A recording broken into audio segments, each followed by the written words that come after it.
नमस्कार, मी प्राध्यापक डॉक्टर मारुती अभिमान लोंढे. बऱ्याच दिवसापासून आपण मॅडमॅन थेरी काय आहे, मॅडमॅन थेरी हा शब्द बऱ्याच वेळा आपल्या कानावर पडलेला. 28 फेब्रुवारी पासून इस्रायल आणि इराण या संघर्षाची ठिणगी पडली, संघर्ष सुरू झाला. तेव्हापासून आपण मॅडमॅन थेरी या सिद्धांताबद्दल ऐकत आलेलो आहोत. मग हा नेमका सिद्धांत काय आहे? तर मॅडमॅन म्हणजे म्युच्युअली ॲश्युअर्ड डिस्ट्रक्शन हा आंतरराष्ट्रीय संबंधातील एक महत्वाचा सिद्धांत मानला जातो. आंतरराष्ट्रीय संबंधातील एक महत्वाची रणनीती मांडली जाते. ज्या सिद्धांतामध्ये, ज्या थेरीमध्ये, ज्या नीतीमध्ये एखादा नेता मुद्दाम होऊन आपली अशी प्रतिमा तयार करतो की तो अस्थिर आहे, सनकी आहे, कोणत्याही क्षणी कोणताही निर्णय तो घेऊ शकतो, किंवा थोडक्यात जर पाहायचं झालं तर काहीही करू शकणारा नेता म्हणजे मॅडमॅन. तर या मॅडमॅन थेरीचा उद्देश काय आहे? तर मॅडमॅन थेरीचा उद्देश समोरचा जो शत्रू आहे, समोरचा जो प्रतिस्पर्धी आहे, त्याच्या मनामध्ये भीती निर्माण करून त्याला वाटाघाटीसाठी तयार करणे, यालाच मॅडमॅन थेरी असे म्हणतात.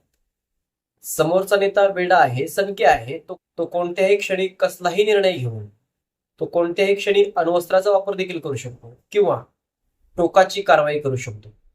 तेव्हा शत्रू देश सावध होऊन वाटाघाटीसाठी तयार होतो. तर या सिद्धांताचे महत्वाचे पैलू काय आहेत?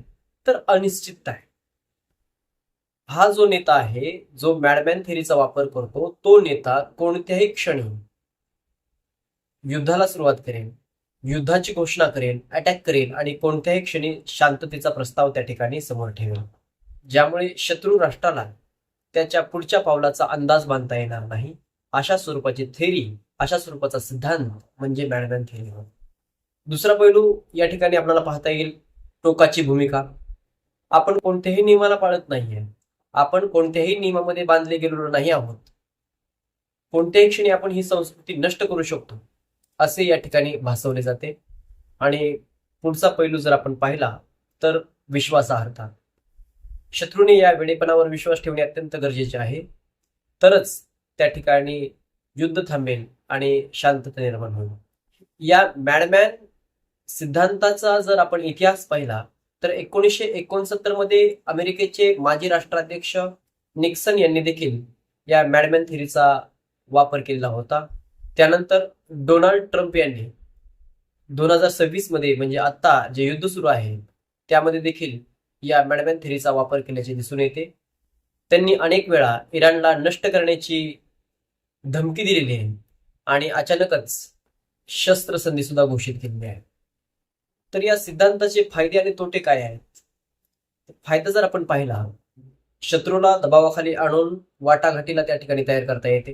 आणि तोटा जर आपण पाहिला, ही रणनीती जी आहे ती दुधारी तलवार आहे. यामुळे जे आपले मित्र राष्ट्र आहेत यांचा देखील त्या नेत्यावरचा विश्वास उडू शकतो आणि कधी कधी या चुकीच्या अंदाजामुळे प्रत्यक्ष मोठ्या युद्धाला सुद्धा सामोरे जावे लागते. अशा प्रकारचा तोटा सुद्धा किंवा धोके सुद्धा या मॅडमॅन थेरीचे आहेत. धन्यवाद.